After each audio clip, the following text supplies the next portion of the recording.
Check చేసి మీ వేలికి సిరా చుక్క పెడతారు. గుర్తుపెట్టుకోండి, సర్పంచ్ ఎన్నికల్లో మీరు 2 ఓట్లు వేయాల్సి ఉంటుంది. ఒకటి వార్డు మెంబర్ కోసం, దీనికి సాధారణంగా తెలుపు రంగు బ్యాలెట్ పేపర్ ఇస్తారు.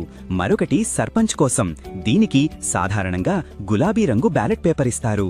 అధికారులు మీకు ఈ 2 పేపర్లు ఇచ్చాక ఓటింగ్ కంపార్ట్మెంట్లోకి వెళ్ళాలి. అక్కడ ఉన్న స్వస్తిక్ ముద్రను తీసుకుని మీకు నచ్చిన అభ్యర్థి గుర్తు పక్కన ఉన్న గడిలో బలంగా ముద్ర వేయాలి. ఇక్కడే అసలైన విషయముంది, జాగ్రత్తగా వినండి.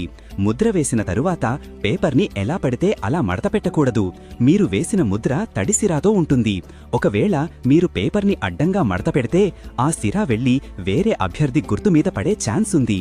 అప్పుడు 2 గుర్తుల మీద సిరా ఉంటుంది కాబట్టి ఆ ఓటుని చెల్లని ఓటుగా పరిగణిస్తారు.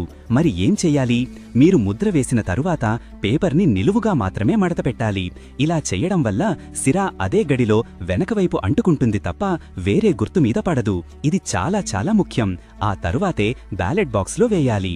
ఇక ఓటు వేయడానికి వెళ్లేటప్పుడు తీసుకోవాల్సిన జాగ్రత్తలు. పోలింగ్ బూత్ లోపలికి సెల్ ఫోన్లు అస్సలు అనుమతించరు. లోపల ఫోటోలు, సెల్ఫీలు తీయకూడదు. అలాగే మీ ఓటు ఎవరికి వేశారో బయటకు చెప్పాల్సిన అవసరం లేదు.